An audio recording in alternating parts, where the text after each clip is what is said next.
ఢిల్లీలో తెలంగాణ సీఎం రేవంత్ రెడ్డి రెండవ రోజు కూడా బిజీగా పర్యటిస్తున్నారు. పర్యటనలో భాగంగా నిన్న పలువురు కేంద్ర మంత్రులను కలిశారు రేవంత్. ఇవాళ రక్షణ మంత్రి రాజ్నాథ్ సింగ్ తో భేటీ అయ్యారు.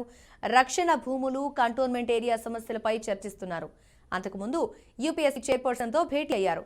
టీఎస్పీఎస్సీ ప్రక్షాళనపై చర్చించారు. దీనికి సంబంధించి మరింత సమాచారాన్ని మా ప్రతినిధి అశోక్ నడి తెలుసుకుందాం. అయితే కేంద్ర మంత్రులను వరుసగా రేవంత్ కలుస్తున్న నేపథ్యంలో రాష్ట్రానికి సంబంధించి ఏ అంశాలపై చర్చ జరుగుతుంది అశోక్? మౌనిక, తెలంగాణ ముఖ్యమంత్రి రేవంత్ రెడ్డి 2 రోజుల పర్యటనలో ఢిల్లీలో బిజీగా గడుపుతున్నారు. ఆయన వెంట మంత్రి ఉత్తమ్ కుమార్ రెడ్డితో పాటు పలువురు అధికారులు కూడా ఉన్నారు. నిన్నటి నుంచి ఈ రోజు మొత్తం ఆయన కేంద్ర మంత్రులను దాదాపు ముఖ్యమైన కేంద్ర మంత్రులు కలుస్తున్నారు. నిన్న 3 కేంద్ర మంత్రులను కలిస్తే ఈ రోజు ఉదయం టీఎస్పీఎస్ ప్రక్షాళన దిశగా ఆ విధంగా ఏదైతే UPSC chairman doctor Manoj Singh సోనీని కలిసి కొన్ని విషయాలు ఆయన దగ్గర క్లారిటీ తీస్తున్నారు. సో యూపీఎస్సీ పనితీరు పరిశీలన, పరీక్షల నిర్వహణ, ఇతర అంశాలపై ఆయన అధ్యయనం చేశారు.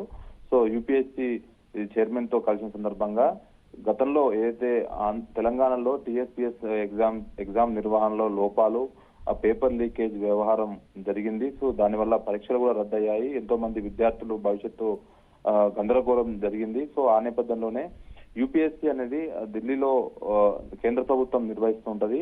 ఇందులో ముఖ్యంగా ఐఏఎస్ ల నుంచి అందరూ గ్రూప్ 1, 4 స్థాయి ఉద్యోగుల వరకు నియామకం జరుగుతూ ఉంటది. కాబట్టి సో పేపర్ లీకేజ్ లేకుండా ఎలా నిర్వహించాలి, ఇప్పుడు ప్రస్తుతం ఉన్న ఎస్పీ ఉందో దానికి సంబంధించిన పక్షాలను కూడా ఏ విధంగా తీసుకోవాలి, ఎవరెవరు పెడితే బాగుంటుంది అందులో అనే దానిపైన ఆయన అడిగి సలహాలు తీసుకున్నారు. సో దానికి ఉత్తమ్ కుమార్ రెడ్డితో పాటు శాంతి కుమార్ కూడా ఆ సమావేశానికి హాజరయ్యారు. సో దాదాపు 1 గంట సేపు ఆ సమావేశం జరిగింది. సో ప్రస్తుతం కాసేపటి క్రితమే కేంద్ర రక్షణ శాఖ మంత్రి రాజ్నాథ్ సింగ్ తో కూడా రేవంత్ రెడ్డి భేటీ అయ్యారు. సో ఆయనతో పాటు మంత్రి ఉత్తమ్ కుమార్ రెడ్డి ఉన్నారు. సో ముఖ్యంగా రక్షణ శాఖ భూములు, కంటోన్మెంట్ సమస్యలపైన వాళ్ళు రాజ్నాథ్ సింగ్ కి వినతి పత్రం ఇవ్వబోతున్నారు. ఎందుకంటే కంటోన్మెంట్ ఏరియాలో రోడ్ల విస్తరణ చాలా ఇంపార్టెంట్ ఉంది. ముఖ్యంగా ఏదైతే సికింద్రాబాద్ ఏరియాలో రోడ్ల విస్తరణ చేపట్టాలంటే ఇది రక్షణ శాఖ ఆధ్వర్యంలో భూములు ఉన్నాయి. సికింద్రాబాద్ నుంచి ఈ కరీంనగర్ వెళ్లే రూట్ లో రోడ్ల విస్తరణ చాలా జరగట్లేదు. దానివల్ల ట్రాఫిక్ సమస్యలు, ఇబ్బందులు ఎదురవుతున్నాయి. కాబట్టి ఆ రోడ్ల విస్తరణ కోసం గతంలోని బీఆర్ఎస్ ప్రభుత్వం పలుమార్లు గతంలో రక్షణ శాఖ మంత్రిగా ఉన్న నిర్మలా సీతారామన్ కూడా ఇచ్చారు. తర్వాత రాజ్నాథ్ సింగ్ కూడా చాలా సార్లు వినతి పత్రాలు ఇచ్చినప్పటికీ ఆ సమస్య ఇంకా తీరలేదు. కాబట్టి మరోసారి వాళ్ళు సమావేశమై భేటీలో ఈ వినతి పత్రం ఇస్తారనే సమాచారం ఉంది. మరోపక్క మళ్ళా కాసేపట్లో మరికొద్దిసేపు 4:30కి నిర్మలా సీతారామన్ కేంద్ర ఫైనాన్స్ మినిస్టర్ ని ఆమెను కూడా కలవబోతున్నారు. సో ఆమెను కలిసే ప్రధాన ఉద్దేశము ఇప్పుడు ఫిబ్రవరిలో ఓటాన్ అకౌంట్ బడ్జెట్ ఉంటది. సో కాబట్టి ఆ బడ్జెట్ లో రాష్ట్రానికి సరైన నిధులు కేటాయించాలని ఆమెను వాళ్ళు రిక్వెస్ట్ చేయబోతున్నారు.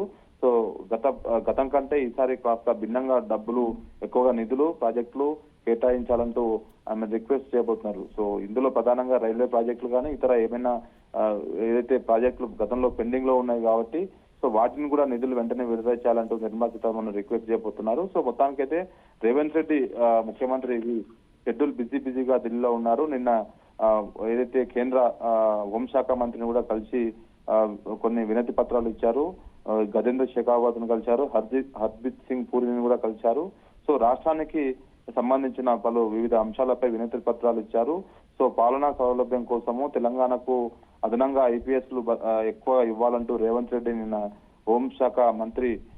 కేంద్ర హోంశాఖ మంత్రి అమిత్ షాకు కొన్ని వినతి పత్రాలు ఇచ్చారు. అదేవిధంగా గజేంద్ర షెకావత్ తో ప్రధానంగా పాలమూరు రంగారెడ్డికి జాతీయ హోదా కల్పించాలంటూ ఆయనకు రిక్వెస్ట్ చేశారు. సో దానికి అనుగుణంగా డబ్బులు కూడా కేటాయిస్తామంటూ గజేంద్ర షెకావత్ హామీ ఇచ్చినట్టు తెలుస్తోంది. మరోపక్క హర్దీప్ సింగ్ పూరితో మాత్రము ఏదైతే రాష్ట్రంలో పట్టణ అభివృద్ధిలో భాగంగా హైదరాబాద్ లో కొన్ని ఏరియాల్లో మెట్రో పనుల విస్తరణ కోసము కొత్తగా ఏర్పడిన ప్రభుత్వం కాంగ్రెస్ కొన్ని విస్తరణ చేయాలంటూ కొన్ని నిర్ణయాలు తీసుకుని దానికి సంబంధించిన నిధులు కేంద్రం ఇవ్వాల్సి ఉంటుంది. కాబట్టి ఆ నిధుల విషయంలో కూడా నిన్న హర్దీప్ సింగ్ పూరిని కలిసి ఆయన వినతి పత్రం ఇచ్చారు. సో ఓవరాల్ గా అయితే రేవంత్ రెడ్డి టూరు మొత్తానికి గత 2 రోజులుగా రాష్ట్ర అభివృద్ధికి సంబంధించిన విషయాలపైనే కేంద్ర మంత్రులను కలుస్తూ అనేక వినతి పత్రాలు ఇస్తున్నారు. సో ఈ రోజు సాయంత్రం వరకు ఆయన ఢిల్లీలో ఉండబోతున్నారు. ఈ రోజు సాయంత్రం తిరిగి ఆయన హైదరాబాద్ చేరుకుంటారంటూ సీఎం వర్గాలు చెప్తున్నాయి. Mounika. Right Ashok, thanks for your details.